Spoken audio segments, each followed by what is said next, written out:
Israel का जदीद तरीन टेक्नोलॉजी से लैस फिजाई और दफाई निज़ाम क्या है और कैसे काम करता है? दुनिया के जदीद तरीन दफाई निज़ाम आयरन डोम को ईरान ने कैसे ब्रीच किया? ईरान का अप्रैल 2024 का हमला नाकाम और ये हमला क्यों कामयाब रहा? इस इंतहाई अहम वीडियो में मुलाहजा फरमाइए।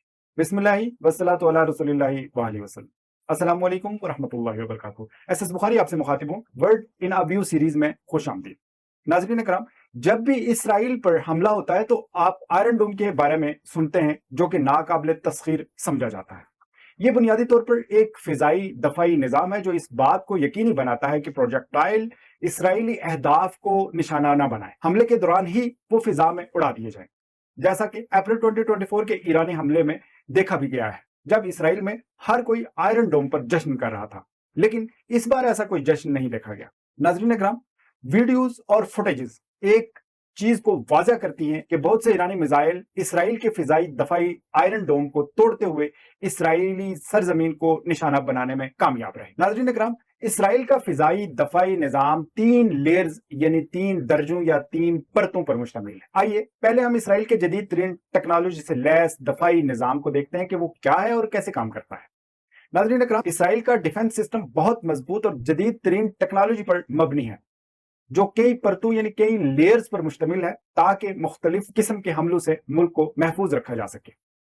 इस सिस्टम का मकसद रॉकेटों, मिसाइलों, ड्रोन्स और हवाई हमलों से बचाव और इनके हमलों को नाकाम बनाना है। यहाँ इसराइल के अहम दफाई सिस्टम्स को मुख्तसरन बताते हैं। नंबर 1, आयरन डोम। यह सिस्टम कम फासले से आने वाले रॉकेटों और मार्टर गोलों को रोकने के लिए इस्तेमाल होता है। आयरन डोम तकरीबन 4 से 70 किलोमीटर के दायरे में आने वाले रॉकेटों को हवा में तबाह करने की सलाहियत रखता है। यह सिस्टम फौरी तौर पर खतरे का पता लगाता है और फिर मखसूस मिसाइल को फायर करता है ताकि हमले को रोक सके। नंबर 2, डेवर्ट स्लिंग सिस्टम। यह सिस्टम दरमियाने फासले तक मार करने वाले रॉकेटों और मिसाइलों को रोकने के लिए इस्तेमाल किया जाता है, जिनकी रेंज ज्यादा होती है। यह निजाम आयरन डोम और अगले दर्जे के दफाई सिस्टम्स के दरमियान खला को पुर करता है। Number 3, arrow system. यह निजाम बड़े फासले से आने वाले बैलिस्टिक मिसाइलों को रोकने के लिए बनाया गया है। एरो सिस्टम की 2 अहम अकसाम है। एरो 2 दरमियाने फासले से आने वाले मिसाइलों को रोकने के लिए। एरो 3 जमीन के ऊपर माहौल में आउटर स्पेस आने वाले मिसाइलों को रोकने के लिए। Number 4, Barak system. यह सिस्टम इसराइल के नेवल फोर्सेस के लिए है, जो बहरी जहाजों को रॉकेट और मिसाइल हमलों से महफूज रखने के लिए इस्तेमाल होता है। Number 5, CCR C-41 system.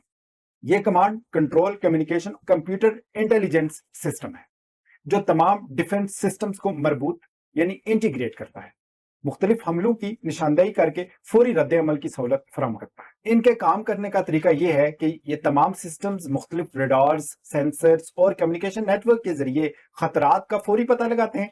जब भी कोई खतरा दरपेश होता है, जैसे कि रॉकेट या मिसाइल का हमला, तो रडार इस सिस्टम की निशानदेही करता है और इसकी रफ्तार, सिमत और हदफ का तयन करता है।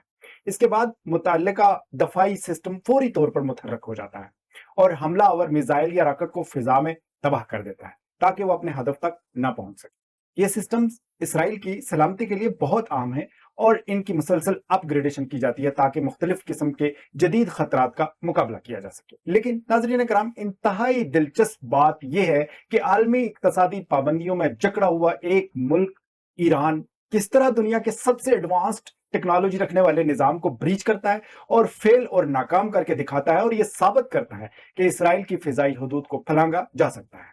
ईरान ने यह कैसे किया, जो पिछली बार से बिल्कुल मुख्तलिफ था। इसराइल का कहना है कि अक्सर मिसाइल्स को उनके फिजाई सिक्योरिटी सिस्टम में नकारा कर दिया, लेकिन तस्वीरें झूठ नहीं बोलती। इस बार वाज़ेह तौर पर ज्यादा नुकसान हुआ। सवाल यह है कि यह कैसे हुआ।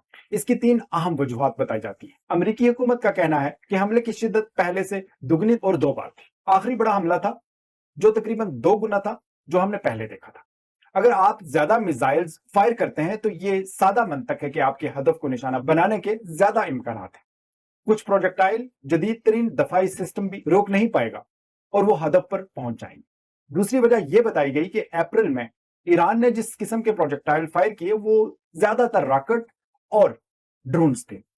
ये तेज रफ्तार परवाज नहीं होते, जो पहुंचने में एक वक्त लगाते हैं। मिसाल के तौर पर ड्रोन्स को ईरान से इसराइल तक उड़ान भरने में 9 घंटे लगे, तो आयरन डोम ने इसका काम तमाम कर दिया। लेकिन इस बार ईरान ने एक कदम बढ़कर 180 बैलिस्टिक मिसाइल फायर किए, یہ مہلک ہتھیار ہے اور ایران کے پاس ان بیلسٹک میزائلز کے دو ورژنز میڈیم رینج شہاب 3 اور ہائپرسونک فیٹ۔ ہائپرسونک 1 میزائل آواز سے 5 گنا زیادہ تیز رفتاری سے سفر کر سکتے ہیں، جو کہ 6100 کلومیٹر فی گھنٹہ ہے۔ ایسے میزائل اسرائیل تک 12 منٹ میں پہنچ سکتے ہیں۔ آپ اپریل کے حملے کے 9 گھنٹے اور اب کے 12 منٹ کے فرق کا اندازہ لگا سکتے ہیں۔ لہٰذا رفتار نے ڈوم سسٹم کو بائی پاس کر دیا۔ تیسری بات یہ تھی کہ 3 اپریل کے حملے کے حوالے سے ایران نے مغرب کو کچھ دن پہلے ہی مطلع کر دیا تھا، لیکن اس بار امریکہ اور اسرائیل کے پاس کوئی انتباہ نہیں تھا۔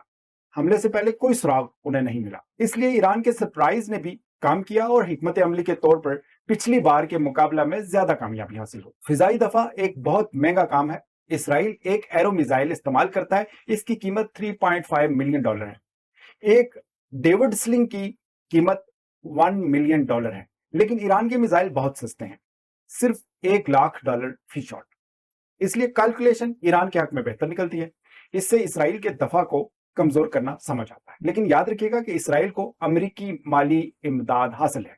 واشنگٹن ان کی بحالی میں مدد کرے گا۔ بہرحال اس گزشتہ حملے نے کچھ چیزیں بالکل واضح کر دی۔ اسرائیل کا دفاع صحیح ہتھیاروں اور حکمت عملی، ٹیکنالوجی اور ٹیکنیکس کے باوجود ناقابل تسخیر نہیں۔ آپ اسے مار سکتے ہیں۔ اور دوسری بات یہ ہے کہ ایران نے اپنے پہلے حملے سے سبق حاصل کیا، اس لیے سست ڈرونز کے بجائے بیلسٹک میزائلز استعمال کرنے کا فیصلہ کیا۔ ایران کے بارے میں کہا جاتا ہے کہ اس کے پاس 3000 بیلسٹک میزائل کا ذخیرہ موجود ہے۔ ناظرین اکرام، اگر یہ ویڈیو مفید اور اچھی لگی تو چینل کو سبسکرائب اور ویڈیو کو شیئر فرمائیے۔ جزاکم اللہ خیرہ، اپنا خیال رکھیے گا، اللہ نے